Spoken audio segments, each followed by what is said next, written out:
Good evening, everyone. What an honor it is to be your MC for the night. My name is Alexandra Ocampo, originally part of the great class of 1998. Hi there, is anyone else representing great class of 98 here? Snap your fingers if you're class 98. All right. However, even though I started with the class 98, I'm officially a proud member of the class of 06. 06ers, give me some snaps. What can I say? I love Brown so much I had to stay forever. Awesome. I'm also a proud first generation and low income student, and I was a parent while I was at Brown. So if any of you can identify with any of those identities, please give me a snap. Awesome, I love it. I've served Brown as a former vice president and current ex officio member of the Brown University Latino Alumni Council. I've been an ex officio member of the Diversity Advisory Council, while also mentoring undergrad alumni, while mentoring undergrad women through the Women's Launchpad program. So I'm coming to you from lovely Connecticut. And at least for tonight, we're seeing the silver lining of this COVID pandemic, because we're all able to be here in this virtual space to celebrate our guest of honor, Mercedes Domenech. We have almost 400 friends registered today. So what an incredible event. What a special 2 hours we're going to have together. Please know that this event is being recorded and also offers closed captioning.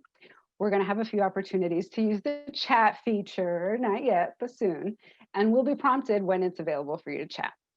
Keep in mind that when you chat, will be with the entire audience. So please be mindful when you are able to chat. Don't forget that we have a closing surprise at the end of the event. Check your confirmation email for more details, but I'll give you a heads up when we're finishing. And now, I'm delighted to introduce our first speaker of the evening, Sergio Gonzalez, Senior Vice President of Advancement at Brown. Sergio joined Brown University in 2017, and he oversees all advancement areas across the university, including development, alumni relations, corporate and foundation relations, international advancement, the Brown Sports Foundation, and the Brown Annual Fund. He works closely with President Paxson, members of the President's Cabinet, academic leaders, and numerous volunteers in implementing the Brown Together campaign, which aims to raise $3 billion, and $2.6 billion has been raised to date. Under his innovative leadership, Sergio has overseen the transformation of the Brown Annual Fund structure. This includes the creation of Brown's Impact Funds, which focus on spotlighting Brown's high priority initiatives, including the Pathways to Diversity and Inclusion Fund. This Impact Fund provides programmatic support for the Pathways to Diversity and Inclusion Action Plan by prioritizing resources for students from historically underrepresented groups. But Sergio was connected with Brown before he joined the university. He's actually a proud parent of a class of 2017 alumna. Before coming to Brown, Sergio served as Senior Vice President for Advancement and External Affairs at the University of Miami. Under his leadership, the University of Miami broke a number of fundraising records and received numerous awards. Prior to the University of Miami, Sergio was the executive director of the Miami-Dade County Homeless Trust. Sergio received his BS in Foreign Service from Georgetown University and his JD from Columbia. Adelante, Sergio. Gracias, Alex. Thank you so much. Buenas noches a todos. That was a lengthy introduction, and thank you for all those kind words. But, you know, really the only honor that I will take today is that I happen to know and love Mercedes. You know, that's why I think we're all here. And, you know, I'm officially here on behalf of the university, on behalf of President Paxson and the University Administration, Mercedes, to congratulate you and thank you for everything you've done for so many lives and so many folks that were touched by Brown, have been touched by Brown, but also on behalf of the institution. It's my role today to talk a little bit about something that you all know, which is more the official things that Mercedes has done, and I'll just touch on some. It would take too long to talk about all the official things that she's done in her two roles, if not more than two roles at Brown over the years. But I do want to recognize, I mean, we're talking about somebody who has spent more than 30 years at Brown. an esteemed member of the Brown community, loved by just the evidence today of so many people, Mercedes, who have come today, parents and students and folks that you have touched, but also the university administration, the faculty who love you and appreciate you so much for your passion and your commitment to Brown. Your mission, I would say, from my perspective, has been, above all things, to diversify our student body at Brown. You, since your early days at Brown, made it your mission to recruit Latinx students. You traveled to California, Texas, New York, and South Florida on an ongoing basis for years, but you also traveled to different parts of the universe of this country. And also recognizing that you wore two hats and two significant roles at the university during these years. Your role in admissions, of course, it has been so impactful, as well as your very important role at the Warren Albert Medical School to this day. But, you know, we can talk about these official things, but more importantly, and I think many on this call who are here and are thrilled and to be here today can attest to the fact that you have reassured so many students, prospective students, parents about, you know, about uncertainties and incertitudes that they may have had about coming to Brown, or once they're here, their challenges, and you were there for them, whether it was relating to academic expectations, relating to, you know, the new environment at Brown and what that meant for many students, and similarly financial issues, and I could go on, but you were always there for them, for parents and for students alike. And you were able to communicate in both languages, which I know for a lot of parents, particularly in Spanish, was very significant. When you first came, I understand that the first year you were here in 1991, there were 91 Latinx students enrolled at Brown.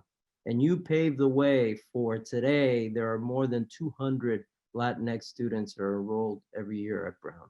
And that is a great tribute to you.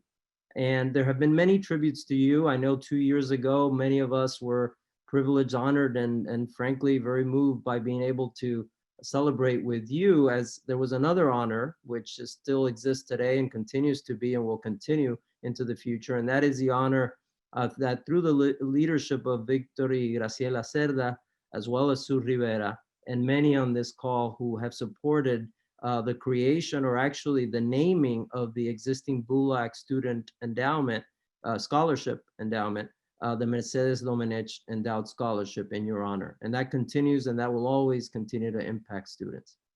Y hablando del impacto que has tenido por más de 30 años en la universidad, pero más particularmente en los estudiantes, Mercedes, has dejado y vas a dejar un legado que no solo existe para el futuro de Brown y todas las puertas que le vas a seguir abriendo a muchísimos estudiantes que van a venir, hispanos, latinos, que van a venir a Brown, pero también el legado que va por dentro de todos esos estudiantes que fueron a Brown, que tú le abriste las puertas, le permitiste, le ayudaste a mantenerse en Brown y tener el logro y los éxitos que tienen hoy. Y estoy seguro que hoy vas a oír de algunos de ellos, pero yo sé que tú oyes continuamente de todos esos estudiantes de los cuales has transformado las vidas. No es algo que le hayas tocado las vidas. Yo diría que tú has transformado más vidas que nadie que yo conozca. Así que eso es un legado que yo espero que tú lleves por dentro de ti. Todos nosotros, yo como padre de alguien que se benefició de Brown y también fue tocado por ti, te agradezco muchísimo de todo lo que has hecho, pero que tengas mucho orgullo, como tenemos nosotros, de todas las vidas que has tocado, has transformado y continúas transformando. Felicidades y gracias por todo lo que has hecho, Mercedes.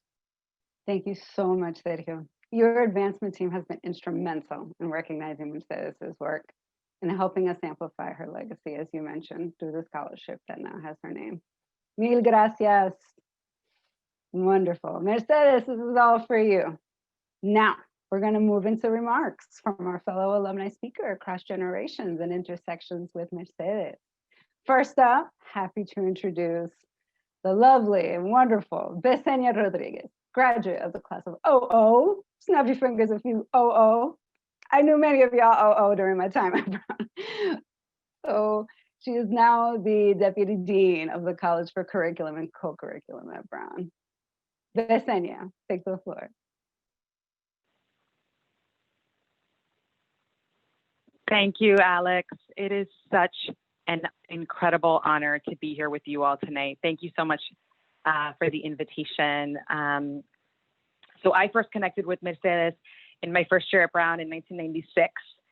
To be honest, I can't actually remember meeting Mercedes, just as I cannot remember Brown before knowing Mercedes.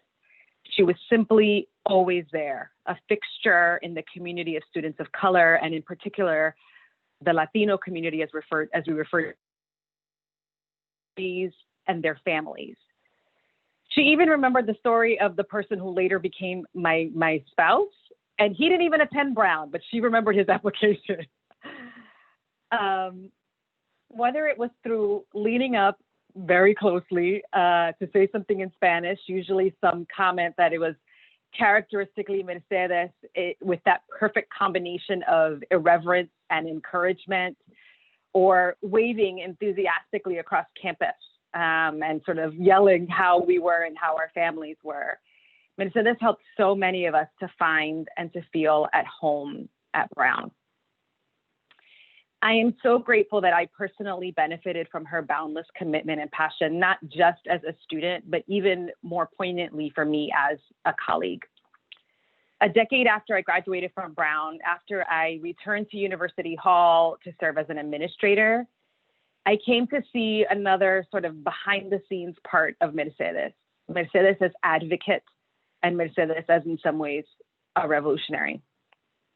As an administrator, Mercedes went even beyond the phrase quote unquote ally to really embody a phrase that we often use today in terms of thinking about anti-racist work, which is agitator. I learned so much from Mercedes about how to be a fierce advocate for students, while also navigating a complex organizational and power dynamics of any workplace, including Brown. Mercedes taught me how to lead and work and advise students with integrity and with accountability, not just to our senior leaders, but also to our students and to their families. Over lunch or running into each other on Waterman, Mercedes always demonstrated a generosity of spirit that made others feel they were part of the village, part of the community, and that they have a seat at the table. I am incredibly pleased to honor Mercedes Domenech for her many contributions to Brown students and for fighting daily in ways big and small to transform Brown in the ways that it has been. I serve Brown students and their families in my role as Deputy Dean of the College for the curriculum, largely because of Mercedes' mentoring and example. Mil gracias, Mercedes. Le agradezco todas sus lecciones y todos sus sacrificios. Gracias por todo. Yesenia, thank you so much for giving us an inside look. And those words, advocate, revolutionary, agitator, I love them. Mercedes. Sos vos. All right. Our next speaker is Suzanne Rivera, who currently serves as the president of McAllister College in St. Paul, Minnesota. She is a proud graduate of the class of 1991 and a parent of a student in the class of 2022. She is a former member of the Advisory Council on the college and the Brown Alumni Association Board of Governors, and currently is mentoring students through the Women's Launchpad program. Suzanne. Thank you so much, Alexandra. Can everybody hear me? I see a thumbs up. I see Danya giving me a thumbs up. I'm really proud to participate in this tribute tonight because Mercedes has meant so much to me over the years. She and I arrived at Brown at around the same time, actually.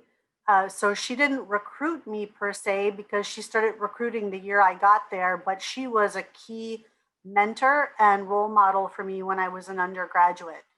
By which I mean that she became a surrogate parent, a fairy godmother, a trusted advisor, and a mentor.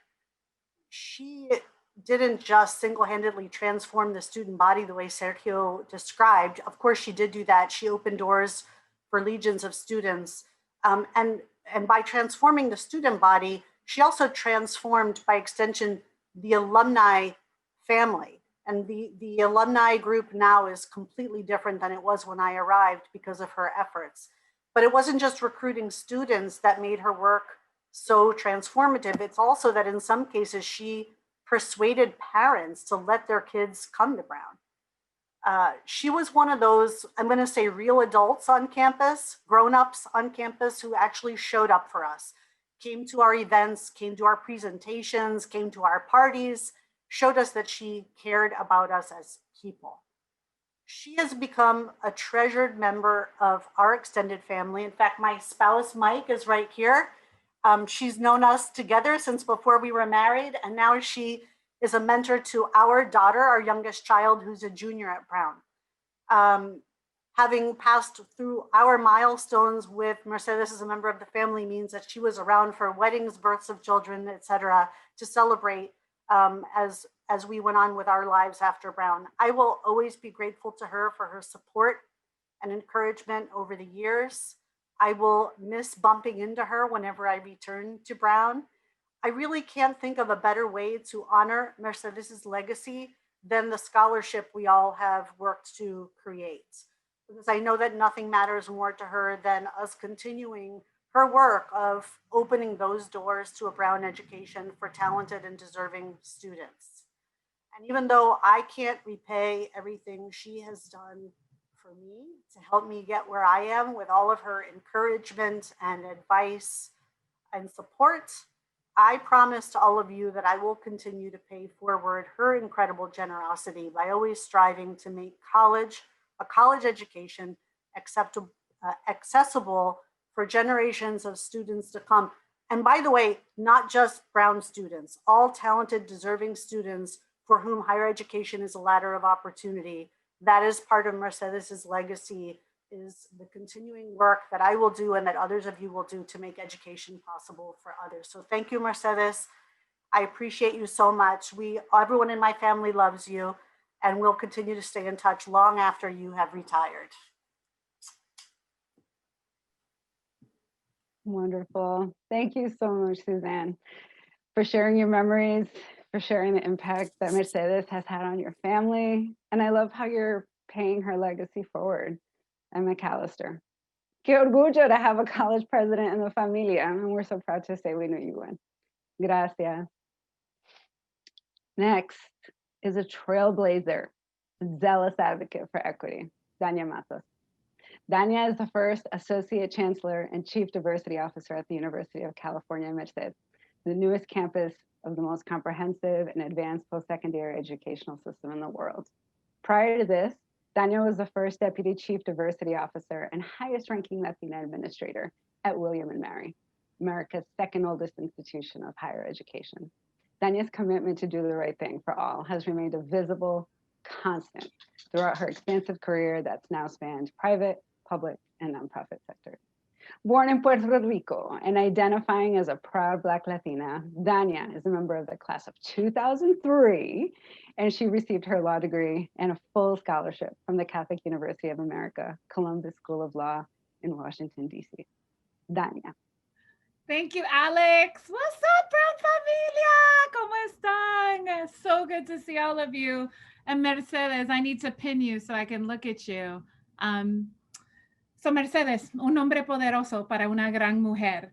I know many of us have the thread of Mercedes in our pre, during, and post-Brown journeys. For me, my connection to Mercedes began while I was at Brown, and frankly, it's never ended, and I hope it never ends. I know that we think about Maya Angelou's quote, right? It's not what people did, but it's how they made you feel. And a lot of people don't know this, but my time at Brown was one that was particularly challenging in my family. I was raised by a single mom, and you know, my accomplishments was theirs. So they were often on campus with my younger two siblings. And so as I shared with my family that I was honoring Mercedes tonight, aside from telling them to be quiet, keep the dogs quiet, all the other things that you need to do for Zoom, my mom recounted a story that I wanted to share. There was one particular event that she came to support me in, and my brother was quite sick, and Mercedes sat at the table with us. And he knew it was very, very important for my mom to be able to support me. And she took care of my little brother the entire time so that my mom could focus on the event. And that is who Mercedes is. It's her habit of the heart. I now sit at a university that's 55.5% Latinx, and I'm the only Latina administrator. So that importance of representation and what you did, Mercedes, really resonates with me. I want to say that, you know, it's not lost on me that in a year where there's kindness, love, and care for one another is literally what has kept us alive. You are the sustaining lifeline that has kept so much of us alive in these predominantly white institutions, in these spaces that weren't built for us. The many times that you stopped me to tell me I can, que sí se puede, sí tú puedes, y yo te ayudo, is never ever lost on me. So as much of you poured into us, I hope that we can just pour into you a little bit tonight and know that we are your continuing legacy and we will live on to make you proud. Gracias, and I promise you, we will do just that. I love you, Mercedes. Beautiful. Gracias, Dania. What a wonderful legacy.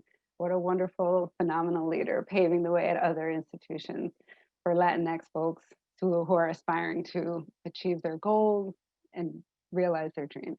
Thank you. Beautiful. So now we're going to shift to some pre-recorded music by current students from the group Mariachi de Brown. During this time, the chat feature will be available. The chat feature will be available to connect with each other while listening to this first of two performances. Remember, your microphones will remain off, but we hope that you get a chance to reconnect with some folks during this short intermission. Hello everyone, we are Mariachi de Brown. I'm so happy that BULAC contacted us to share a little bit of our music with you. Mariachi de Brown has been at Brown for over 15 years now. We were founded by Latinx alumni, and so we're happy to show that we're still keeping this tradition alive, making music, and we're very glad to share it with you today. Even with all this COVID, we still got a couple of people here that really care about making sure that mariachi music stays at Brown. Here we go with Cielito Lindo.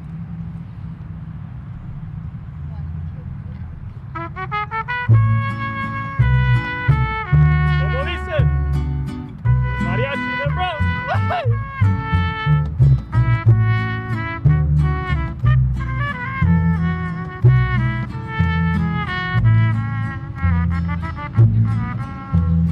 De la Sierra Morena, cielito lindo, viene bajando.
What a beautiful selection from Mariachi de Brown. And I have to stop looking at the chat because I'm getting all teary-eyed over here. I hope that you all enjoyed that musical piece. And yes, like I said, this chat is beautiful, and I truly have to not look at it anymore. But we want to continue on because besides the beautiful messages of love and thanks to Mercedes and just reconnecting with each other, we have so many more folks to hear from, and certainly we can't wait to hear from our guest of honor, Mercedes. So let's keep going. All righty. Let me make sure that I'm in the right place. I am. So our next speaker is Jose Estabil. Jose is a graduate of the class of 1984 and received a master's degree from Brown in 1988. He has served in a wide variety of volunteer roles at Brown, including the Diversity Advisory Council, reunion activities and gift committees, the I.E. Brown EMBA Industrial Advisory Committee, the Brown Alumni Association Board of Governors, and as a trustee in the corporation. Jose has shared a short video with his remarks. He is in the audience with us tonight, but he didn't want to miss anything from his view. So here is his video. Yeah, I just sent my first DocuSign, you know? With some special remarks for this evening. My name is Jose Estabil. I'm a physics concentrator from the class of 1984, a trustee emeritus, and am deeply connected to the idea that is Brown. I was among the first 100 Latinxes to graduate from Brown. Number 100 graduated by 1987. From La Federación de Estudiantes Puertorriqueños, where this Cubanito from Miami was a proud officer, to LASO, we were small in number but vocal. It seems hard to believe we were such a small group then, given the presence of about 1,000 Latinx students at Brown today. So it is the growth of our community that makes me particularly delighted to add my remarks to Mercedes Domenech's 30+ years of service to Brown and Brown's Latinx community. The first 100 of us must have been on President Swearer's mind when Brown hired Mercedes in 1988 to find 100 more, and did she ever. In 10 years, there were 100 Latinx matriculating per year at the college due to her efforts. By 2017, that number grew to over 200 per year. This remarkable accomplishment is due to Mercedes' passionate advocacy and tireless work. I didn't know Mercedes when she came to Brown. She came after I took a leave of absence from my PhD, but everyone would tell me about her. She was the it person among the administration, and everyone was always asking me, have you met her? You must know Mercedes. She was viral before TikTok, and she became so through retail attention to her recruiting and admissions craft and for making things happen. So I was so pleased to finally work with Mercedes in 2000 to help create the Brown University Latino Alumni Council. I learned then what everyone had told me about her. She's a wonderful, dedicated, principled, and tireless advocate of inclusion, an able dean and administrator, and a great pediatrician. My son David Mercedes is videoing me. I thought you would want to know. Mercedes, I do not think I can ever thank you enough for being in my life, nor can you ever be recognized enough for believing that you could make a difference and for believing in our community. I hope that the Mercedes Domenech Scholarship that Brown's alumni have created in your name honors the legacy of your work and spirit to make Brown diverse, inclusive, equitable, and distinctly bold. Our work is not done. I look forward to more adventures with you in this next stage of your journey. Te deseo lo mejor en tu jubilación. Con cariño y un abrazo grande, fuerte. Felicidades, Mercedes. Ciao. Beautiful. What a wonderful video. What Jose didn't mention that we want to make sure is spotlighted as well is his deep passion for STEM and the expanding science and technology opportunities to the Latinx community. He's currently the Chief Business Officer at Ciferone and a leading Hispanic technologist. Jose, muchas gracias por sus palabras. And that's pretty cool to have your son videotaping you as well. Very awesome. Next, I'm happy to introduce Luis Trujillo.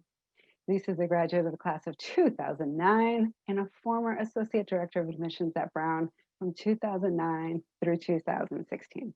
Luis is currently at the Harvard University Graduate School of Education, furthering Mercedes' vision of inclusivity in higher ed. Luis, por favor. Thank you, Alex. Mercedes, mi querida Mercedes. Oh my goodness. So without straying too much from the script, in a strange and serendipitous twist of events, you and I did not have more than a passing conversation until the very last semester of my time at Brown. I still remember when you approached me in front of Maddox in May of 2009 and told me about this mythical job that I had never heard of before. It was called being an admission officer. As a low-income first-generation student from Queens, I was blissfully unaware of the stressors that came with the process of applying to college. When I became your colleague in the admission office, I was able to witness firsthand the unequivocal championing for students of color, but in particular for those who identify as Latino, Latina, and Latinx. Working alongside you was an exhilarating experience that gave me an unparalleled view into the inner workings of the pinnacle of American higher education. Every fall, you and I, as well as the rest of the admission office, who some of them happen to be here at this moment, would search for those young people for whom Brown would be a good fit. We saw how white supremacy favored those who upheld it and silenced those who fought against it. I remember hearing phrases like risk, URMs, soft scores, grit. All of those were just words and an industry's aversion to naming the problem of what it was, oppression. And yet your persistence and wisdom was centered on the student rather than their circumstances or being defined by them. You taught me fairly quickly that our position as an admission officer carried an immense amount of power. By advocating for each student, we have the power to change people's lives, many of whom are on this very chat, and many of whom I even second read their own files. You taught me to lean into my lived experiences and become an advocate for equity and representation. We pushed against the status quo. Your constant questioning of age-old processes ruffle feathers, but watching you do it so effortlessly inspired me to fine-tune and find my own voice, because being silent in that office was not an option. Those 7 years in the admission office with you were illuminating and set me on a path to deepen my own interest in secondary and higher education. You were no longer just Mercedes, the mentor or the advocate, but you became my colleague, but most importantly, a dear friend. I will forever be indebted to you, mi querida Mercedes. My mom and my dad send their greetings to you. And thank you for pushing me, for inspiring me, but above all, for changing my life. And I know the same can be said for many of those that are on the call here. Your work in the admission office was pivotal, and I hope you always remember that, because you created a generation of Brown leaders. For that, thank you, Mercedes, and I hope you enjoy this next chapter. And I am so thrilled to see you tonight, and blessings upon blessings. Thank you. Excelente. Gracias, Luis. Beautiful words from a colleague who knows firsthand Mercedes' craft to help change the landscape at Brown with intentional recruitment and retention of underrepresented students, and reassuring parents to know that their child absolutely deserved a quality education at Brown. Look what you started, Mercedes. Wonderful. Gracias. We've gotten to the point in our agenda that we are about to hear our second music recording by Mariachi de Brown, which also will include some of their own remarks. And again, the chat feature will be on during this musical interlude. From all of us here at Mariachi de Brown, we wanted to send a big thank you to Mercedes Domenech, because the legacy that you left at Brown is huge. Honestly, we probably wouldn't even been here if, as a band, if you had done the work of bringing Latinx students here to Brown, supporting them during all their studies, and even maintaining them connected to the community even after they graduated. And so all of us at Mariachi, at BULAC, we want to say a huge thank you to you for everything you've done, for the huge heart that you have, and to say that, you know, truly your legacy is going to live on through all the students that are going to come to Brown, and, you know, for better opportunities for themselves, for their families. So thank you so much, and the song is Por una mujer como tú.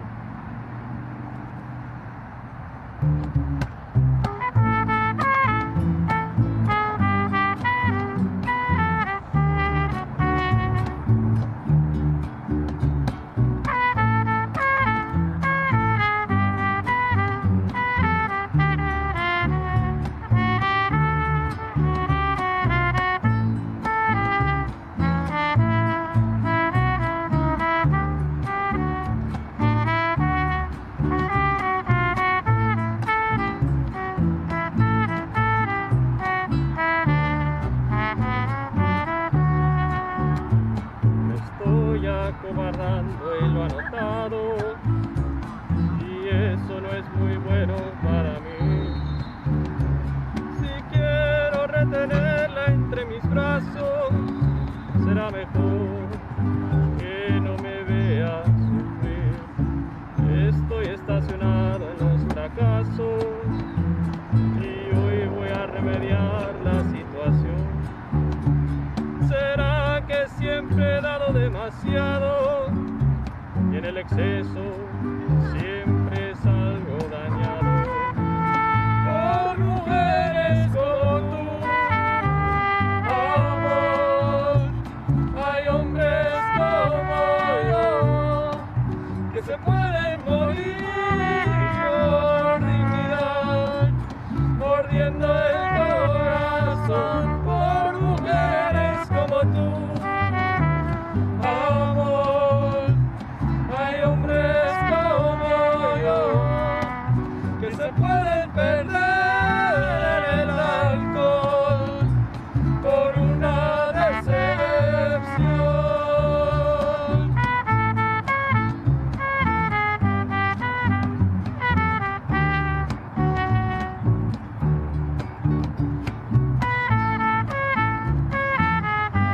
Sigo pensando en ti, mi amor.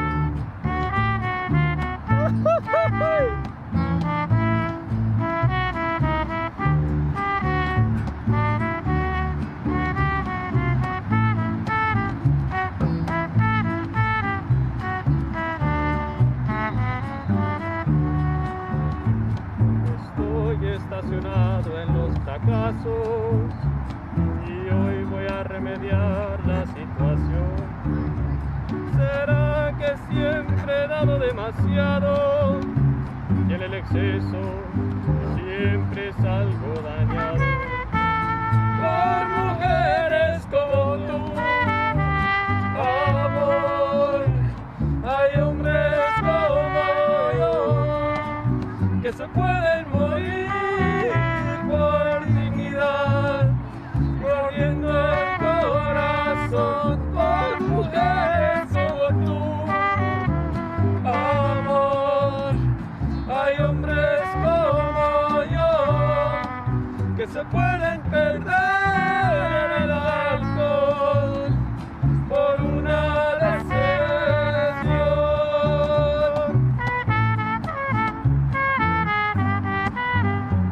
Mujeres como tú. Beautiful. Please join me in giving some snaps, thanking the students for their time and contribution to this celebration. Their talent and their time is so appreciated.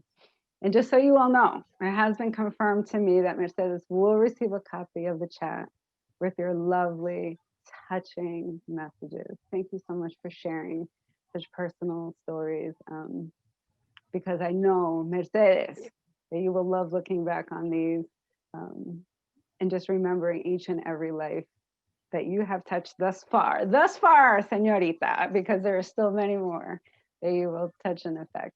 Can't wait to share it with you. Okay, mi gente, we're almost there to our guest of honor, but we do have two more illustrious speakers that we will hear from. Coming to us from Coral Gables, Florida. I wish I was in Coral Gables right now instead of waiting for this blizzard. Agueda Hernandez is a graduate of the class of 1992, and she received her medical degree from Brown in 1996. She's a member of the Brown Medical Alumni Association Board of Directors and a former member of the Brown Alumni Association Board of Governors.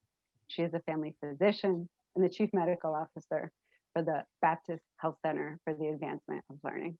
Agueda, adelante.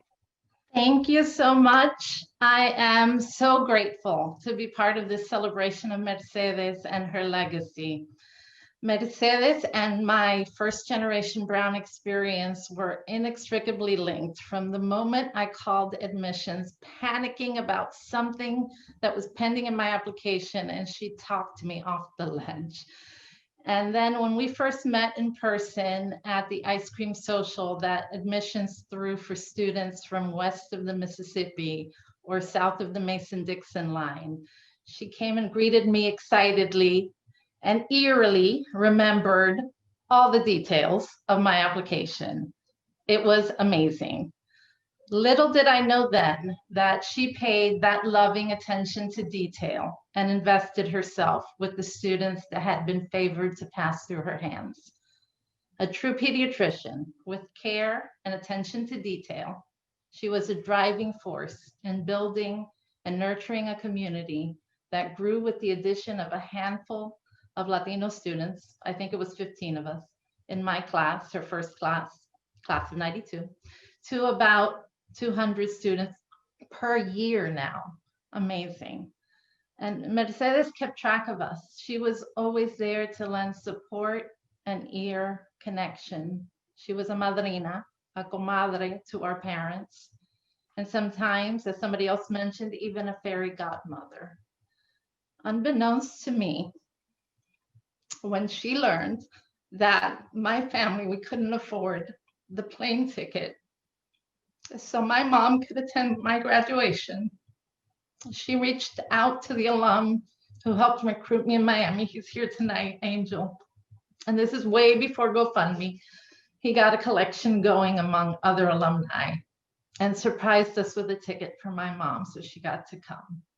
And that's the sort of person Mercedes is and the sort of community that she helped to build. Mercedes, you helped change my life. I am so grateful to have landed in your path in 1988. You helped advance my dream of being a doctor.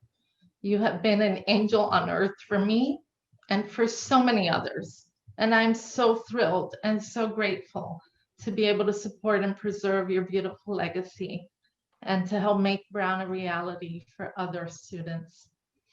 Mercedes, de todo corazón, te doy las gracias por todo lo que has hecho por mí, por mi familia, por todos los que están aquí y por Brown. Te felicito por tu jubilación, te mereces el descanso, dejas un legado fenomenal. Alejandro y yo te mandamos un fuerte abrazo y mucho, mucho, mucho amor. Te quiero. Gracias, Aggie. I know so many of us can relate to the connection that you cherish with Mercedes and how she taught all of us to be resilient and push through barriers that we face, but also the generosity and humanity that she demonstrated to us so that we can mirror that and show each other. Gracias, Mercedes. It's so wonderful to hear different stories about Mercedes as she came on board, her first class, now. Wonderful. Of course, we have so many alumni that are invested in supporting their local communities while also contributing to Brown organizations such as the Brown Alumni Association, which leads us to our next speaker, Carlos Latinx, a graduate of the class of 2000 and president-elect of the Brown Alumni Association. He's also served as a member of the President's Leadership Council, a member of the Association of Class Leaders Board of Directors, and as president of the Brown Club of Northern New Jersey. Carlos, take it away. Muchísimas gracias, Mercedes. You know, I don't want to duplicate, but it's so consistent. We all have a similar thread. Mercedes, you knew me. Most relationships start when you meet someone, but you knew me before we met.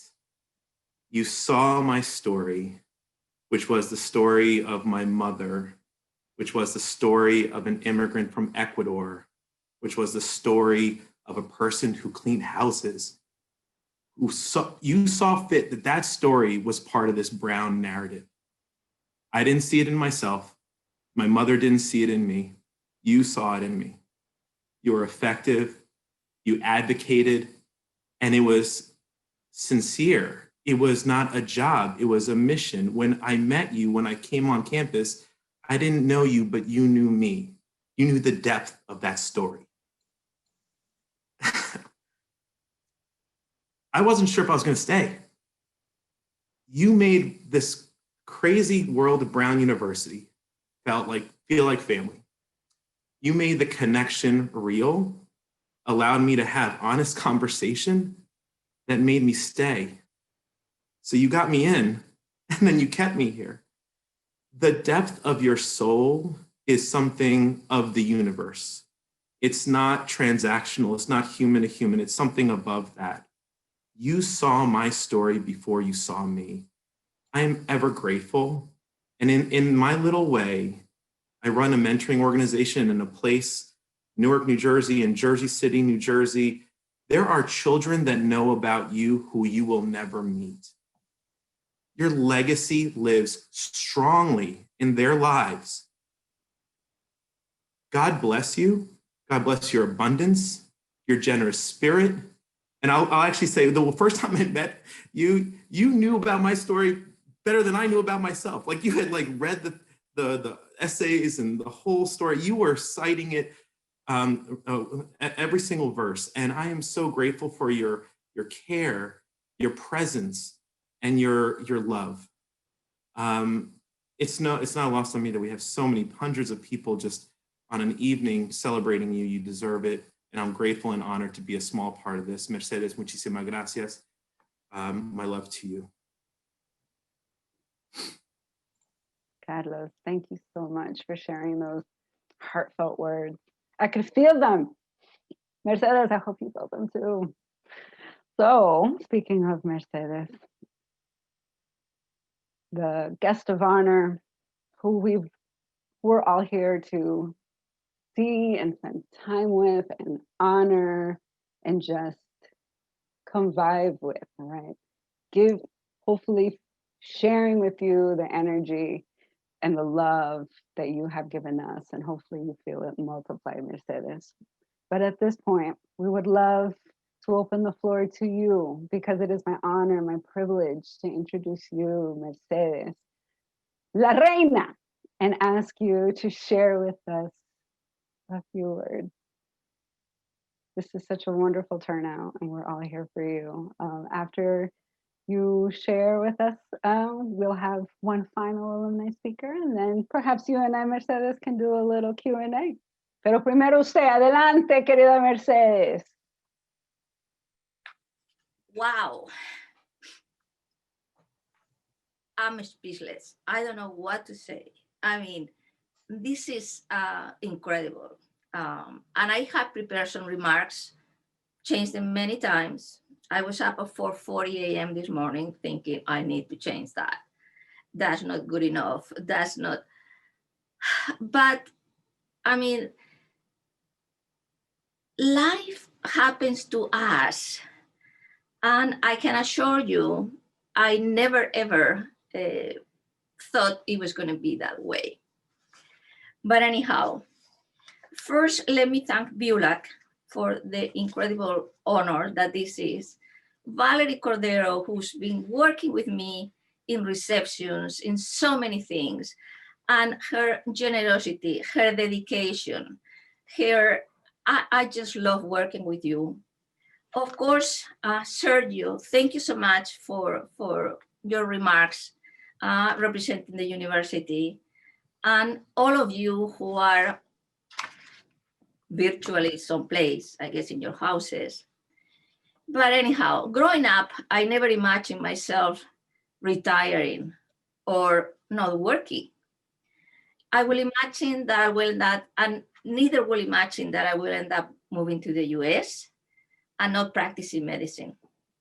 However, life is not predictable as much as we like to be. So now here I am, ready to start a new stage of my life as a retired person. I'm a senior citizen now, God forbid. It really seems unreal.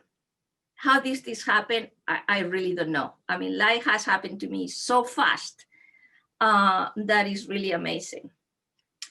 Who is going to think when we celebrated the last commencement at Brown in May 2019, that we were all going to get together at the faculty club, that 18 months later, we will be going through a pandemic, living our lives in isolation, the best we can, wearing masks, keeping social distance, with being apart from each other, and not knowing for sure when we'll be able to hug each other again. And it has been during this time of isolation and confinement that I realized that we take so many things for granted. Our freedom to be with people, to be with our friends, and loved ones the opportunity to travel, to visit others. And as I age, graciously, I hope, I reflect on my life and I realize that maybe it's time to slow down, because this semester has been an incredible challenge, not only for me, but for my colleagues and our students.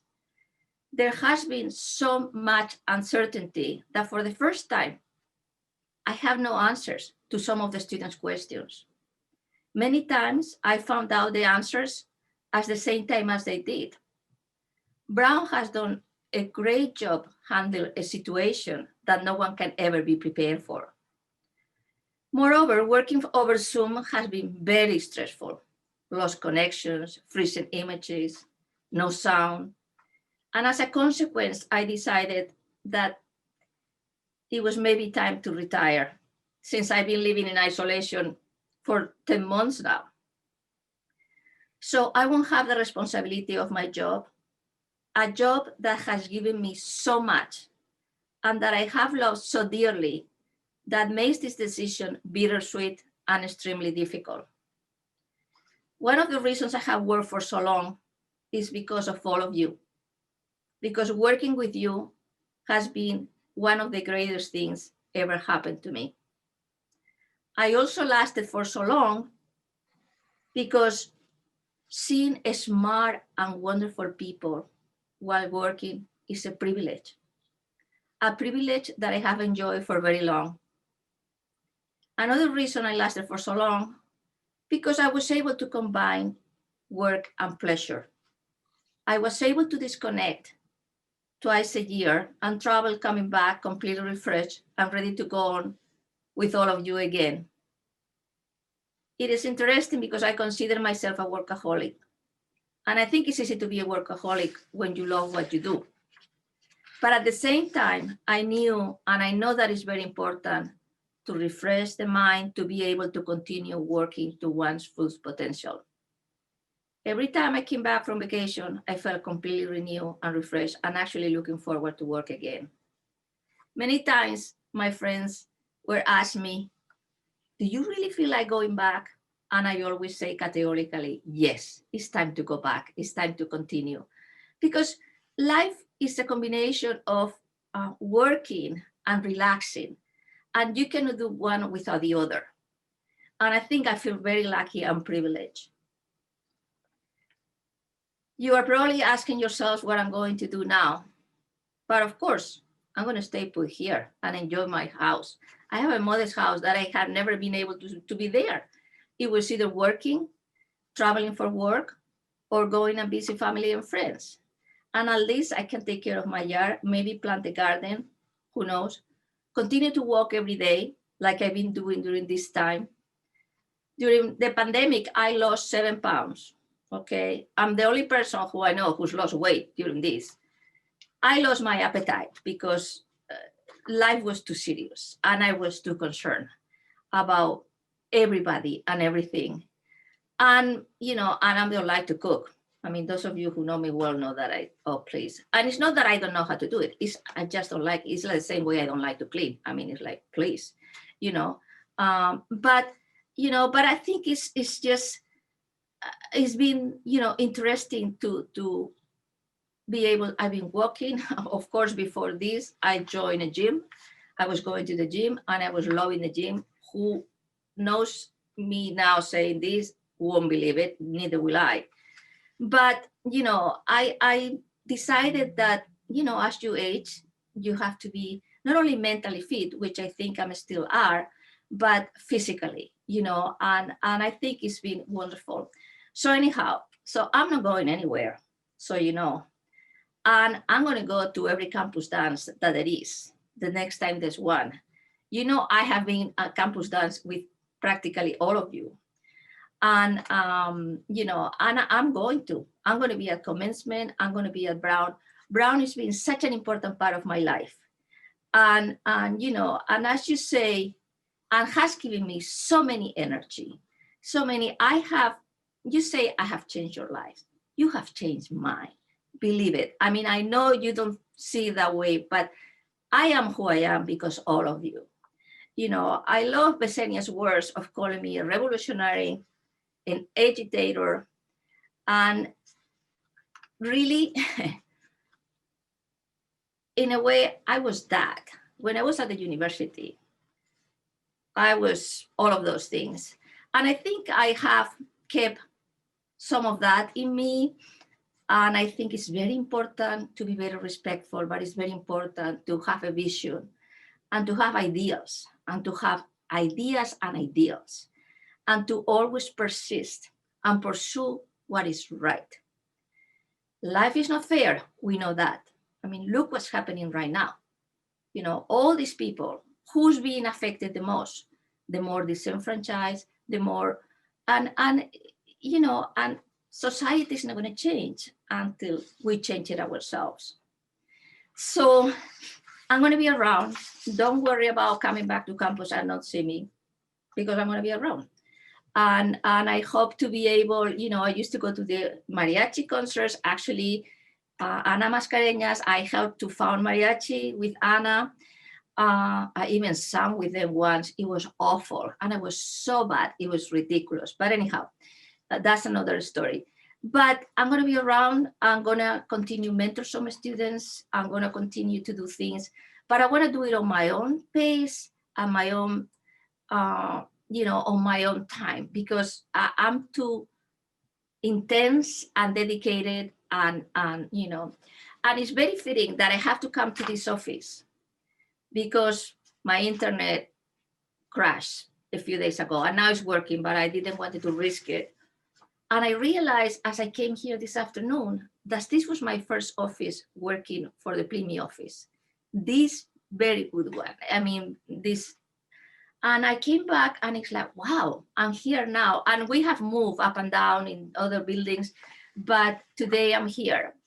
And it really is, this has been an incredible ride. It's going to continue. I remember a lot of your stories. I have so many anecdotes about all of you. I have so many stories to tell, and so dear that, again, you changed my life. I mean, my life is what it is thanks to all of you. So I think this has been very reciprocal. You always, thought that it was going one way, but the same way you say you love me, I love you too. And it really, I always say what I think. So it's really from the very bottom of my heart. So the scholarship is an incredible honor, which I have never dreamed. Of course, who's going to think about that? I mean, those are things that don't happen to you. And I'm going to continue helping fundraising. I hope to meet the students who get the scholarship. And again, and really, thank you for everything. I will be eternally indebted to you. And again, I'm not going anywhere. So this is not goodbye. This is hasta luego, with my most sincere affection and gratitude. Thank you. Gracias, Mercedes. Please, let's give another round of snaps for querida Mercedes. And I love that we have our marching orders now, ideas and ideals. Mercedes, gracias. May we all remember that we've got to come with ideas and ideals. I love it. Beautiful. Our last alumni speaker for this evening is William Acevedo, a graduate of the class of 1988. He has supported Brown in a broad range of volunteer roles, and currently he serves on the Advisory Council of Diversity, the Brown Annual Fund Leadership Council, and as Diversity and Inclusion co-chair of his class. William, the floor is yours. Thank you, Mercedes. Friends, good evening.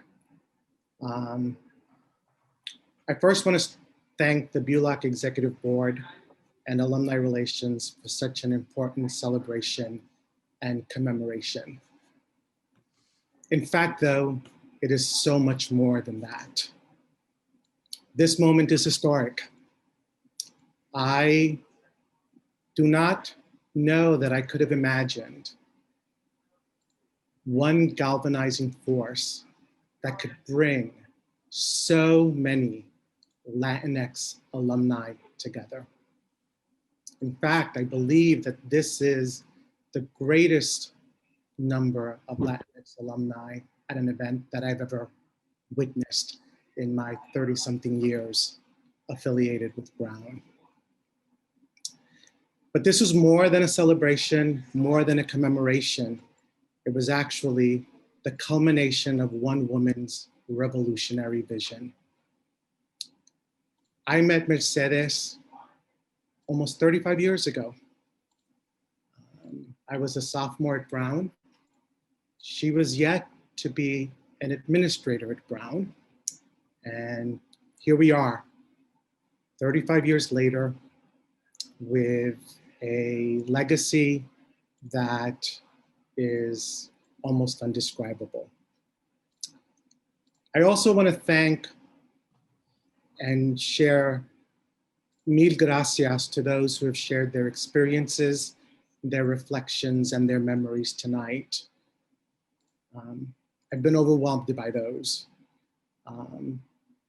As one of my classmates in the class of 1988 wrote in the chat, I remember when I could count all Latinx students. I am thrilled to have the burden now of not being able to keep count. It is clear by what everyone has said that without a doubt, Mercedes's advocacy, mentorship, support, apoyo has changed the complexion, has changed the character, and has changed the culture of the university. And as we celebrate, and I hope the celebration will continue,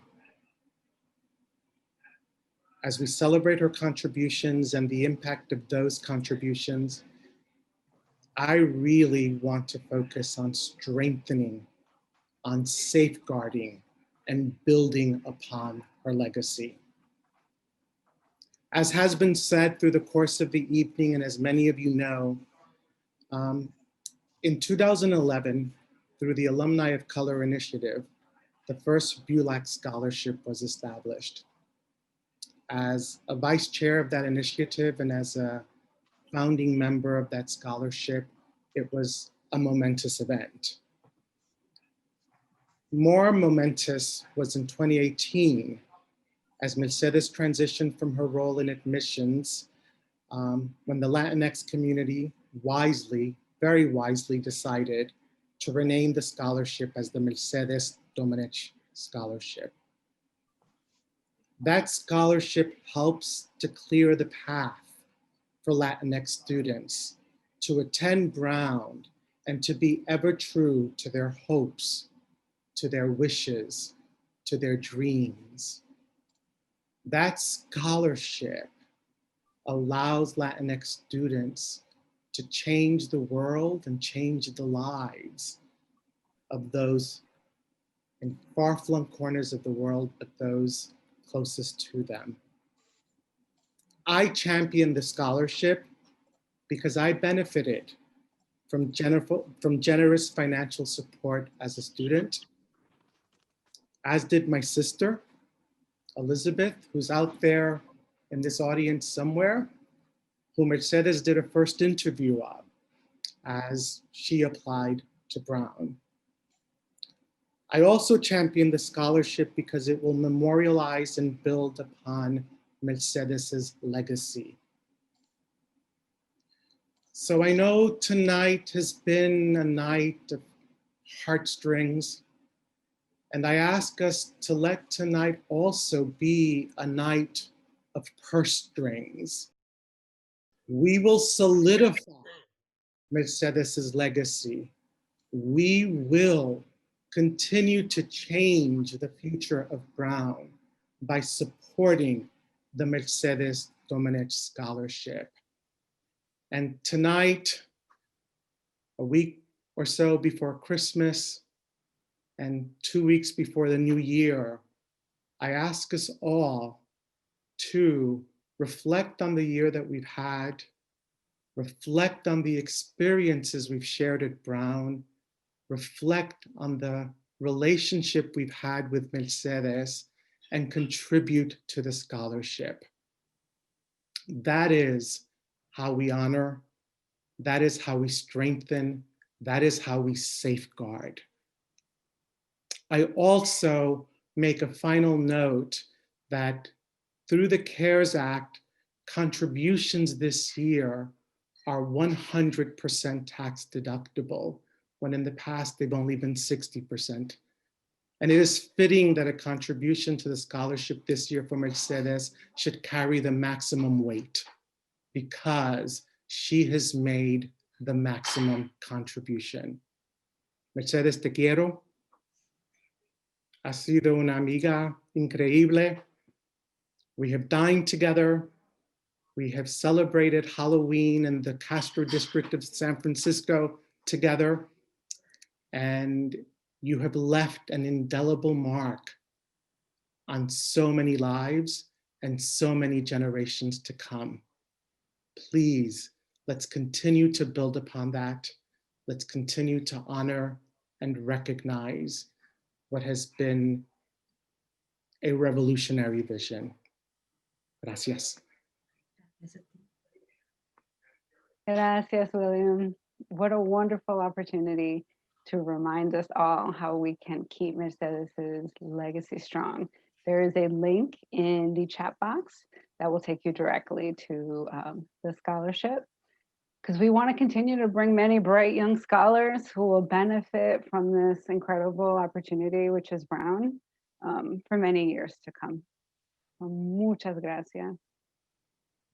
All right, Mercedes, dígame, will you entertain your poor homegirl from Pawtucket the Bucket with some questions that have been submitted from our friends from all over? Of course. Gracias, querida. I mean, now, after here, of course. Beautiful. So we asked our friends if they have any questions for you, because again, we know Mercedes, que usted tiene historias, and that's what we want. So we have some questions for you. Okay. So let's start with some questions about your time at Brown. Okay. So before you joined Brown, you were not in admissions. So was it hard for you to join, to start that role and do that work? Was there anything that really surprised you your first few years? Well, I came from a society that practically educates people for free.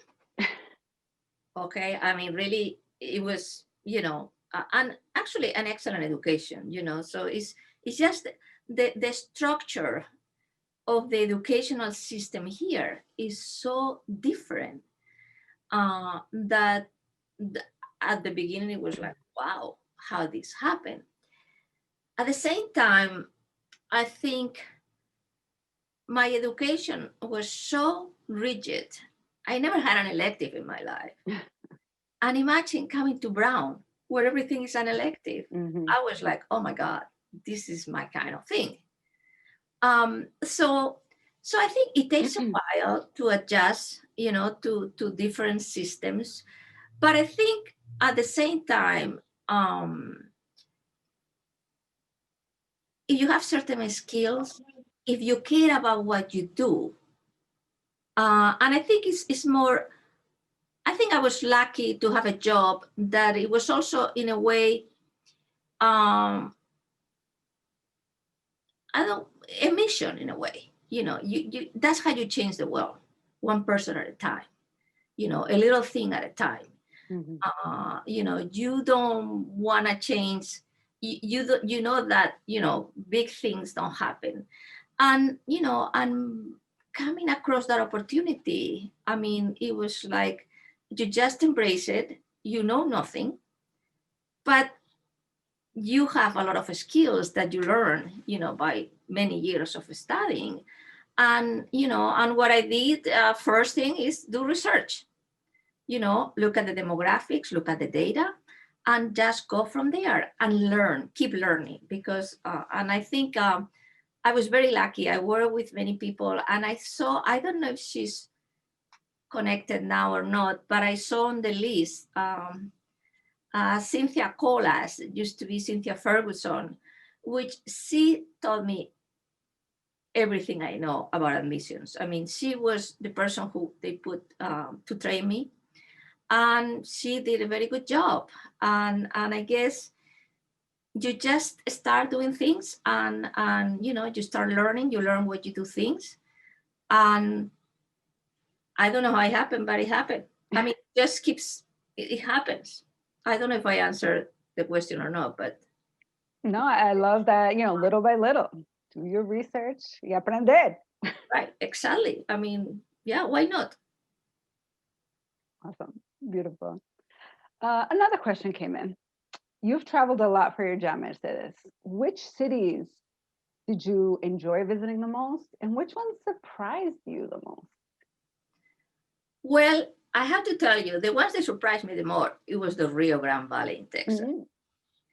I mean, when Brown started traveling there, nobody went. You know, it was like, what? And it surprised me in the sense that the students were so ready to listen, to learn, so eager, you know, because they never had the opportunity to listen to anything different. It's so isolated. I mean, you know, it's just 10 miles, 20 miles from the Mexican border. And I think I developed a very good rapport with the alumni. Well, first we have to build the alumni, but now actually there's quite a few, and the schools. And it was talk about anecdotes. I used to go to the schools, and they will put one of those, you know, orange cones to reserve me a parking space at the front, because they knew I was going, you know, I was doing 5 schools a day. You know, I was like, I was trying always to, you know, to maximize. It's funny, in admissions, people used to come from travel and say, oh, I did this, I did that. I never did anything except for working. When I was traveling for admissions, I was traveling for admissions. And I was just like focused on doing 5 schools a day, growing, you know, driving like a maniac. But, you know, Texas, the average speed is 75 miles an hour. So that's okay, you know. I mean, it was just like, okay. And you know, so that really surprised me very much, because the first time I went there, I had no idea. But I really love every place. I mean, talk about Miami, you know, which at the beginning I thought it was very hard to drive, because it has all these, and now it's even worse. I mean, now let's not even go there. But, you know, I love LA. Oh my God, LA for me was fantastic. I used to travel to Chicago. You know, I visit Benito Juarez High School. I visit Roberto Clemente High School. Who knows those schools? Nobody but me. And we had students from there come to Brown, you know, and I mean, I really enjoyed every place. And of course, lately, wherever I went, I had friends, I knew people. So it really became even more enjoyable, in the sense that you will catch up with people, and you will have dinner, and we will, you know, reminiscent of their time at Brown and things like that. So, you know, I mean, I cannot tell you any place that I didn't like it. You know, I mean, it's just, but again, the surprise, I think it was the Rio Grande Valley, because of, you know, the potential there is unreal, you know, and in fact, there's quite a few students from the Rio Grande Valley, Pliny, and everybody's like, how, why? You know, it was because it's, but I think it's because, you know, it was really something that it was, you know, a mine to be discovered, and to, you know, and I did actually advise most of them, because I have met them, you know, in high school, and I thought that was, but I love every place. I mean, really, I cannot say of any bad place. You know, I didn't have, you know, I don't know, North Dakota or something like that. I have no idea. I mean, I never been there, and I don't want to say anything, but, you know, I mean, it's been wonderful. Awesome. Shout out to RGV. And yes, I know in the class of 98, so many incredible, talented folks from the Rio Grande Valley. So I think that lends us to the next. So you saw potential, this untapped area. What does potential mean to you, Mercedes? Like what are you looking for? Well, I mean, Potential means, for me, when I was reading essays and, I was like, people were, oh, they're writing. I don't care about the writing. Mhm. I care about the ideas, how they feel, how they think. You can learn how to write, and especially you come to Brown, there's so many writing classes, but you have to have something inside of you already. You have to have that desire to, and I think people in admissions in general, and I don't want to look more at the form than at the content, because the content scares people. It's like, it's better to just get oh, the wrong preposition. Well, as I finished talking, I thought, please, I was the most inarticulate, horrible speech I had ever given in my life. And I say from the bottom of my heart, I thought, and that is going to be now recorded and in YouTube, God forbid. But anyhow, it's just, for me, was the content, the ideas, and people were more worried, or I think they are still, about the form or the writing. Mhm. Gee, I mean, we'll teach them how to write, but you cannot teach people to have ideas if they don't have it. So for me, that was the potential. That seeing how they think, that desire to learn. I'm so curious. I mean, oh my God, I'm still learning. And my advisees right now can attest that they're taking a class and they say they're taking, the fictional relationship with Arnold Weinstein. I immediately want the reading list because I want to read those books. And I talk to them, and some of them I already do. So we talk about the books, the ideas. I mean, that's what learning is about ideas. It's not to write a beautiful paper, but if it doesn't say anything, can be perfect. So for me, the potential was more in how people thought, their things, how they articulated those ideas, and well, not to mention scores, well, the highest correlation with test scores is always been family income. So what do you expect? And I think universities are trapped. They're trapped because on the one hand, they want the ratings on World's Use and New Reports or whatever to be good, and test scores are important. On the other hand, they want more first generation, more this, more that. Well, you know what? Those things are mutually exclusive. They cannot go together. Forget it. And, and until they decide, and I'm so glad Sue Rivera is a college president, because I think she probably thinks very close to what I'm saying. And it's like, do people have ideas? Then that's all you need. And sometimes people don't have ideas because they're not given the opportunity. Of course, I believe in everybody has the potential, and the educational system is so unfair. It's so really, oh my God, the disparities are tremendous, and what happened with education and disparities? Bad healthcare.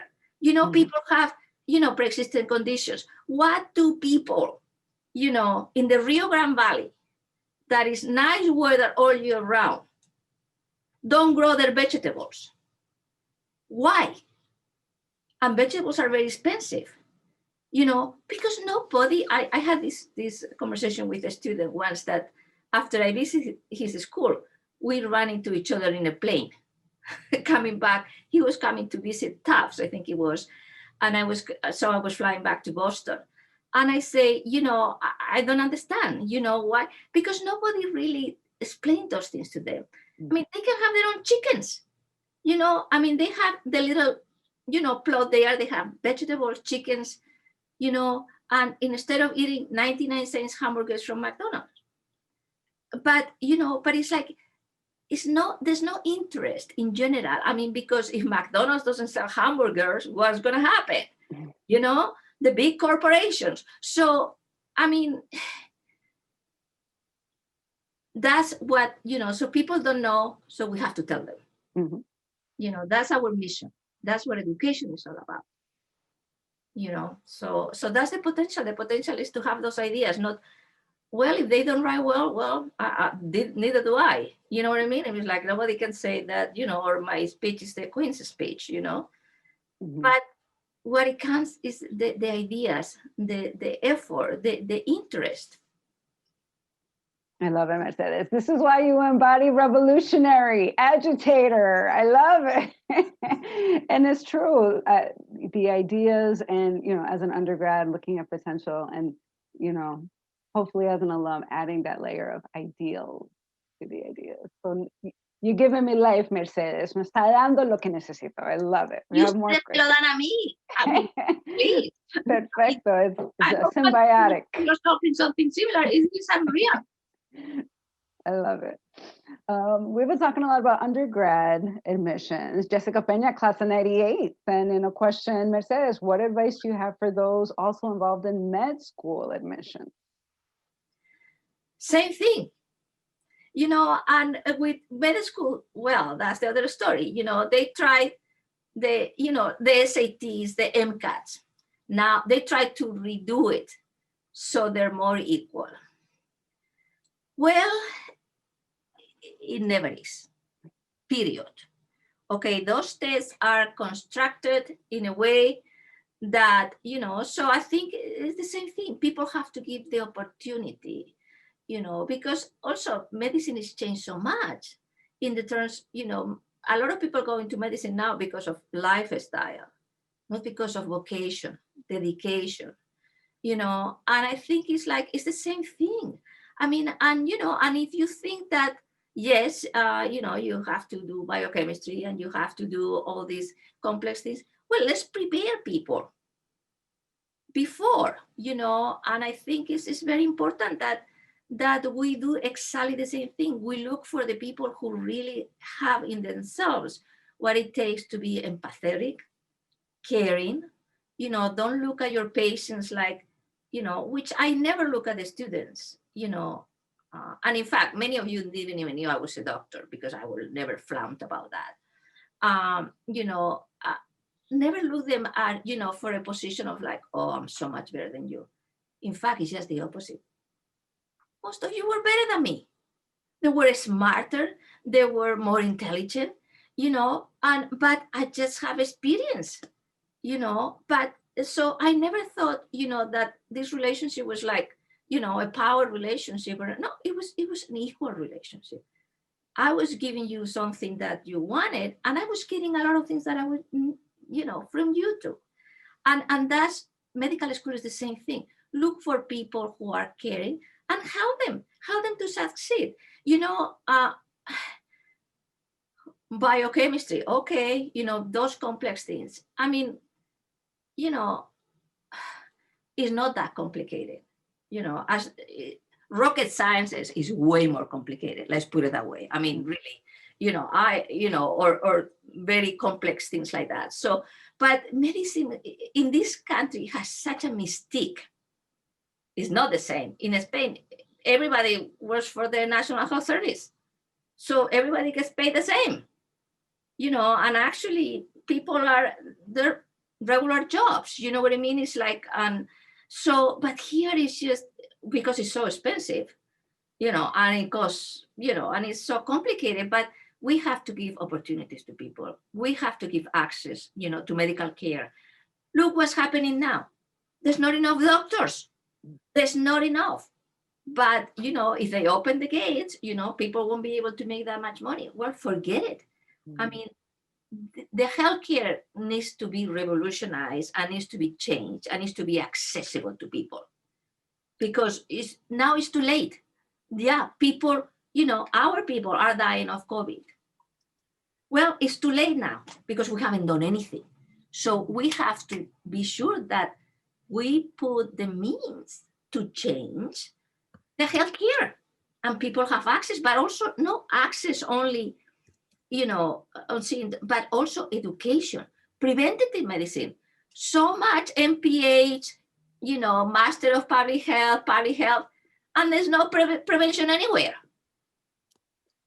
Really, you know, in Spain, there's now there's public health. I mean, but before doctors did the public health, but there's preventative medicine. Vaccinations, everybody got vaccinated. Not now because things from here come there, you know, and the anti-vaxxers are everywhere. God forbid, you know. So I think it's a politic of explaining things well, you know, and having people have access. So we need many more doctors and many more doctors like the population to serve the population that because otherwise there's mistrust. Look what's happening now. So Jessica Peña, which I love very dearly, and I remember meeting with her actually in this office, in this building, many years ago. And she'll remember a professor sent her to talk to me because she wasn't sure about going to medical school. Now she's a big, by the way, everybody who's talked tonight, you are all big shots. Oh my God. I mean, this is unreal. I mean, this is unreal, really, you know, and Jessica is a big shot and is a cardiologist. And Alfredo is her husband. And I mean, this is amazing. I mean, really, it is amazing. So please, let's have more doctors, more people who care and who can talk to the, you know, and the community and can talk to them. You know, it's not enough to speak the language. I mean, as a translator, you know, you need to know the culture and you need to understand. And I think it's very important. So Jessica, please continue doing that. And get in touch with me whenever you need anything. Bien dicho. Shout out to Jess in class of 98. We love you. Awesome. We have another question. You mentioned Los Angeles a little while ago, Mercedes. Natasha Gold, class of 2010. She said, you are a professional at navigating LA traffic. What other unexpected skills, Mercedes, did you gain from your time at Brown besides LA traffic queen? Well, you know, well, the only skill I didn't have, and Natasha, many of the people who are here will attest that we were in LA and we were doing a presentation and some famous actor or actress came. And I have no idea who they were. And there they were, look at it. It's so and so. I won't say anything now because I mean, whatever. But it was just like, you know, so I think it's I mean, LA is so fascinating. You know, you just have to figure it out. Well, if everybody's on the freeway, you just go on the regular streets. I mean, and the streets go east to west, north and south. You know, you can drive 35 miles an hour on those streets, which means you can go on 40, and you go much faster than everybody's on the freeway. You know, enjoying. You know, that's why there's so much pollution. But I mean, LA is fantastic, and yeah, Natasha and I had a great time. And we always knew where to go, and so did with Luis recommended restaurants to me and everything. So yeah, I don't know what else. You know, the other thing I learned is to really, you know, plan ahead very much, and you know, you never know, you know, and just leave more than plenty of time to get places because you may be stuck someplace. So planning skills. I love it. I love the logic, Mercedes. If everyone's on the freeway, pues andemos en la calle. Right. Like, that's life is, no? I love it. Awesome. Rhode Island has been your home for many years, Mercedes. What are your favorite things about the state? As a Rhode Islander, I would love to know also, what are your favorite things about Little Rhode? Rhode Island. Let me tell you, it's so easy to live here. I mean, it's so affordable. How in the world will I afford a house? To buy a house by myself in Rhode Island? I live in a beautiful neighborhood in suburbia. You know, it's a very nice neighborhood, you know, but my house is very humble, but it's just like fancy, you know, so there's nobody on the street. So during this pandemic, I've been able to walk on the streets. You know, in an hour, I will run into maybe 4 or 5 people. Streets are wide. I don't even have to wear a mask. You know, not that I'm pro mask, okay? Don't misunderstand me. But there was nobody. So, you know, I think it's easy to get around.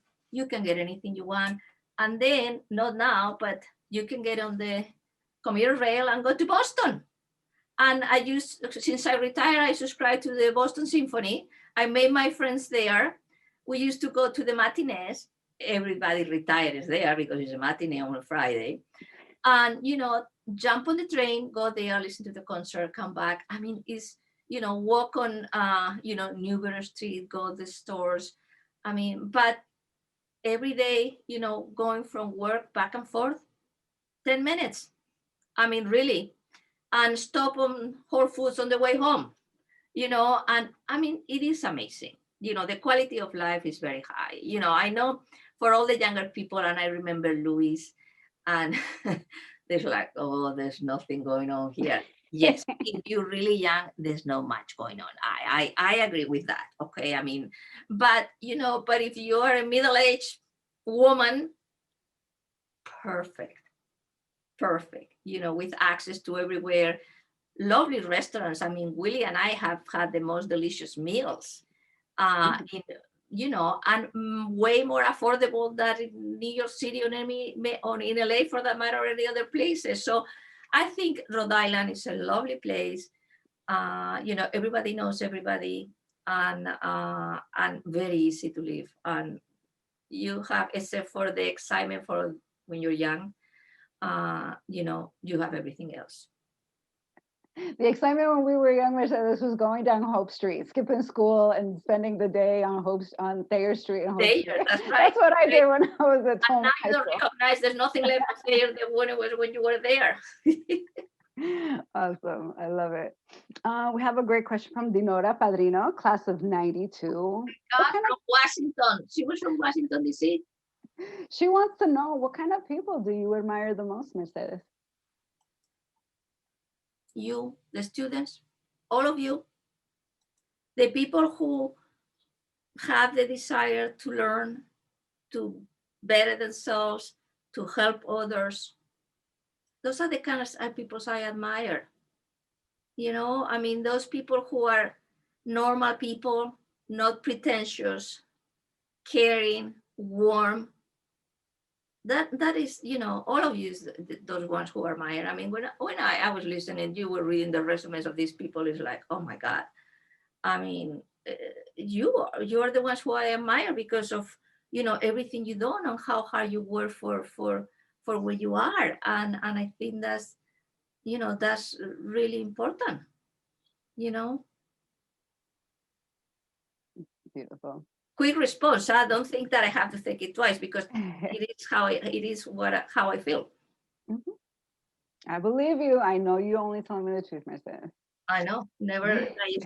Sometimes can't believe it. We have a related question from David Duriez, class of 2012, MD 2018. Wow. David's question. Mercedes, at what point in your life? Miami, Florida. Miami. Nice. He wants to know, at what point in your life did you just become so accepting of other cultures and walks of life? Because Mercedes, your warmth and your ability to embrace and make others feel welcome is legendary. When did that come to you? When did you find yourself just being that curious and becoming so accepting? I think I have been that way for the most part of my life. And I will tell you why. When I was little, I mean, I think it's funny because now people say, oh, Spain. Well, when I grew up in Spain, Spain was the most backward, awful country in the world. I mean, we were shunned by everybody because we live under a dictator. There was no freedoms whatsoever. And I think growing up under those circumstances, you really become curious and about many other things and other people, So I think I always been accepting because, my God, I mean, it's so interesting. I mean, people are so interesting. I mean, are much more interesting than any, I have a neighbor, two little boys. I mean, the boy is 3.5 and the girl is close to 2 years now. And he's always like, I want to be with people. I mean, it's true. I mean, it's the poor kid. And also he's like, I want to hug you. And one day he hugged me and we was like, at the beginning, we were like, now I don't care. I mean, but it's just, it it is true. People are so interesting. You know, I also remember being part of Brown. Once I heard talking, Susan Sontag, the writer, came to speak at Brown. And you know, they were asking her where she was going to write, you know, her autobiography. And she said something that is what I'm going to say now. Somebody's here. You know, I'm still more interested in other people than me. So, you know, she said that I'm still more interested in other people than me. That's the same thing for me.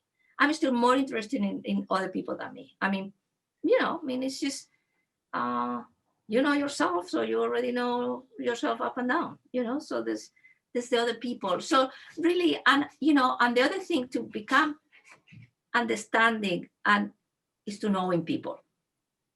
Once you know them, we're all the same. We all want to be loved. We all want to be cared for. There's not that much differences. I mean, there may be informalities of different things, but really, you know, this really, and the more you know them, the more you like them. Most of the time. Is that fascination and curiosity about people what led you to medicine? Yes, yes. I mean, it is just like, you know, it's really very important. There's nothing here, thank you. It's not trash. So, yeah, I think so. I think that interest, and also, you know, I remember the first biology class I took, I think I was like 13 years old or something like that. Oh my God, I thought that was so interesting. And I don't know if it was the class itself, but also the teacher. And then that interest in people, you know, is what brings you to that, you know, to say like, well, and also my dad was a general practitioner. Okay. My dad delivered babies at home. Okay. And he had no car. He was walking. And many places they had no elevators, you know, and you know, and he was the first one in his family to study. And you know, and my mom was a housewife. Okay, what do you think I was going to choose? I mean, really, you know, I mean, so, you know, so it's funny. On the other hand, I think my mom was really way more sharp than my dad. Well, my dad was very smart, but he was a space cadet. My mother had a prodigious memory, you know.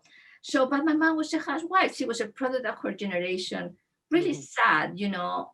And again, I'm telling you, I mean, now you think, oh, Spain is so cool. Yes, at that time, it was really backwards. I mean, you know, it was a poor country. It was so I think growing up under those circumstances, you learn how to adapt. You know, you learn how to do those things. And eventually all those things lead where you are now, you know, me or all of you. I love that. Now we know where you got your prodigious memory from. Mercedes. I know, not from my dad. My dad didn't know how old my sister and I. He didn't get it right once. How when, you know, he will go on the street and he was a general practitioner, so everybody, oh hi, how are you? How old are they? Always 2 years older or younger. And of course, the good girls that we were, we never contradicted him. But when we were like, Dad, I'm not 12, I'm 10. Oh really? And at the same time, he was a wonderful person. He really took us to play, you know, on Sunday mornings or something. So it's not like he was removed, you know, but then I learned in life that, you know, for certain people, if they have limited memory, they can only use it for something. And that was with his work. And the rest was like, whatever. But he was really caring. And really, actually, I have my dad's temperament and my mom's physique, which is fascinating, you know, but it was just like, and oh, thank God I have my mom's memory, because otherwise I would have never been able to what I did. But, you know, so I think it's just, and he wasn't removed or anything like that. He was just had limited memory, and he put it all where it really needed to be, you know, thank God. I love it. Thank you for sharing a little bit about your mom and dad. That's awesome. And I love that you're always 2 years older or younger. My dad never remembers my birthday. He calls me 2 days after. Oh, Happy birthday. Yeah, no birthdays neither. Oh my God, my dad didn't remember any of those trivial things. I love it. Awesome. Thank you, Mercedes.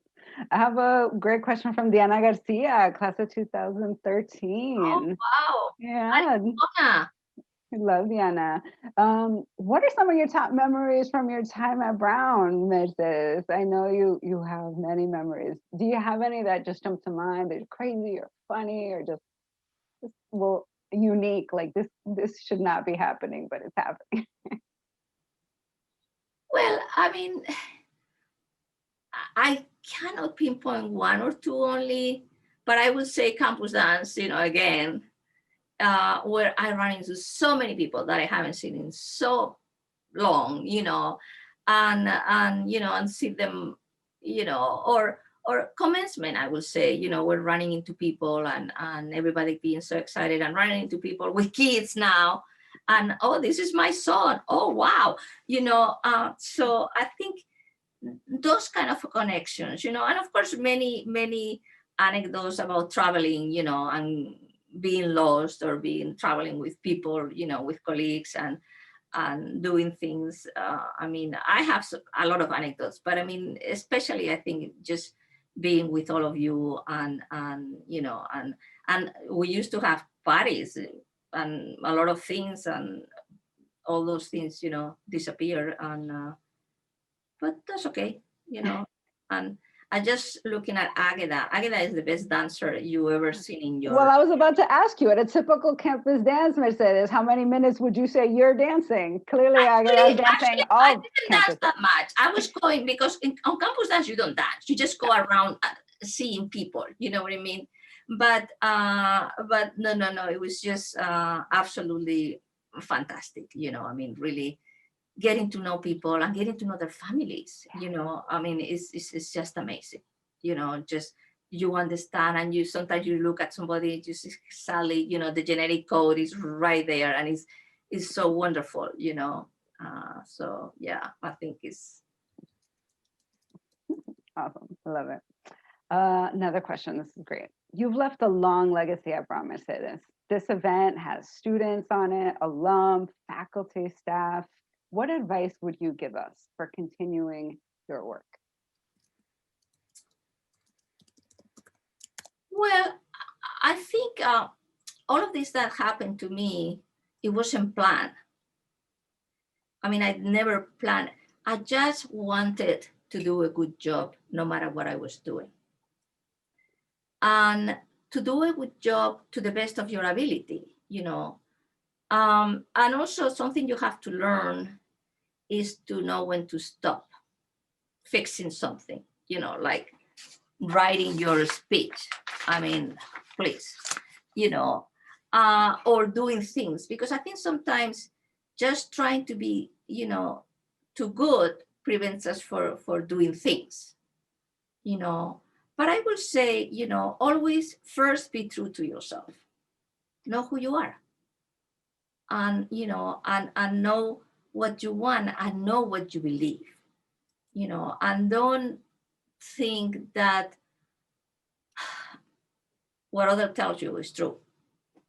I mean, now there's so much rampant misinformation and so many crazy things, but always what sits right with you in terms of your ideals, your beliefs, your principles. Be true to yourself and always try to do for others what you will do for yourself without making a big deal out of it. Because to me, this is amazing. I never make a big deal out of any of those things. For me, this was just, that's who I am. That's what I'm going to do. And I'm just going to do it. Never expecting, never in my wildest, no, this doesn't happen to you. I mean, you don't even think about these things. You know what I mean? It's just like really, and always caring and always looking at others, not from a position of like, well, I know and you don't. And, and I will have to say that I'm a little bit intolerant with politics, that I'm sorry, but there is like, forget it. You know, because if you value principles and if you value people, you cannot condone things that go against the majority of the people. And, you know, and I think that's important. So we have to keep doing what we do. And sometimes, you know, people are in transitions, you know, but keep an open mind and ready to do something else. You know, if the opportunity knocks on your door and suddenly you find yourself that you can do something that is totally unexpected. But if it feels right to you, at least you have to try it. You can never say like, I wish I have done that. Because actually I have a very little regrets. Where did you get that fearlessness from, Mercedes? I think that's not common. The fearlessness growing up with Franco. You know, growing up where, you know, women have nothing to say, no opinions. There was censorship on everything and saying, this is not going to happen to me. I have to change that, you know, and growing up with no television, not because, you know, people didn't have televisions. I mean, don't think that it was my parents, oh no, you're not going to watch television. No, reading a lot of books because that was the only thing to do. And, you know, watching movies have been there forever. And seeing what is right, and also seeing a lot of unfairness in the world and a lot of injustice. And, you know, and trying to, within your own capacities, to do what you can do, was, you know, on your own, you know, limited power. Well, I just wanted to thank you, Mercedes. What a treasure you've given us. Your time, your honesty, your warmth, your love, your stories. Well, and what wonderful stories they are. And we all have some great stories. Marco Martinez texted me about installing some installation in your attic. So everybody's got... The installation, that's right. And it turned out we put it the upside down. We put it but we didn't know that until, you know, I had an evaluation for those, you know, and it was like, oh, this was, I said, okay. Yes, Marco, of course. I love it. My dear Marco, chemistry teacher. I used to visit his chemistry class. Ya casi physician assistant. So I know. I love it. So thank you so much, Mercedes. It is 8:55.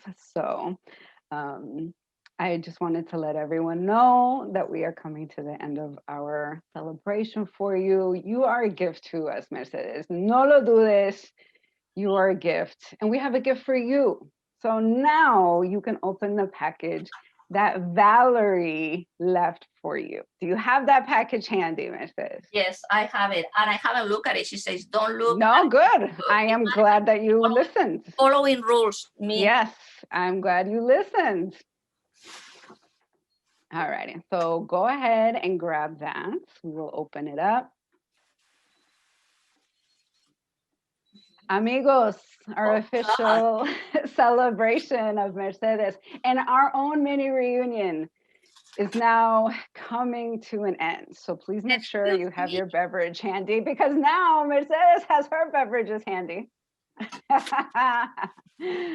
Make sure you have your beverage handy. I'm so sorry that our time... I have to open this?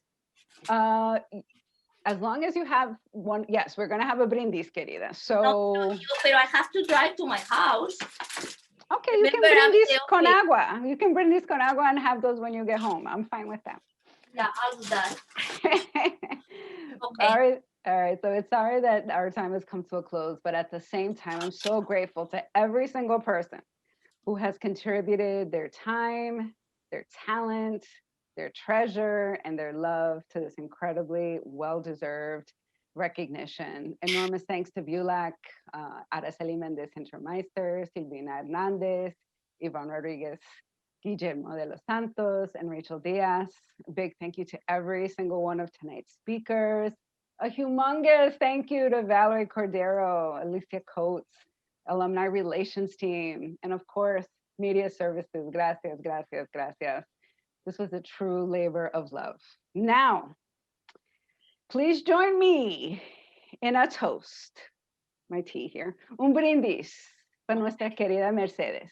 Salud. And I'm the one who has to thank you. Felicidades. Okay? Ya casi, hold on. I got some words for you, Mercedes. Oh, okay. In the words of otro grande, Gabriel García Márquez, la vida no es la que uno vivió, sino la que uno recuerda y cómo la recuerda para contarla. Life is not what you've lived. Instead, life is your memories and how you recount them. Mercedes, may your memories of Brown and the very many people you've touched give you fertile soil for many stories for years to come. Salud. Salud, Mercedes. Thank you so much to all of you. I mean, really, I'm the lucky one, okay, for being here. So thank you so much to everybody, and Media Services, of course, for coordinating all this very complex thing. Oh my God, I mean, You're gonna get all those notes, all those chats. You're gonna get Mercedes. We love you.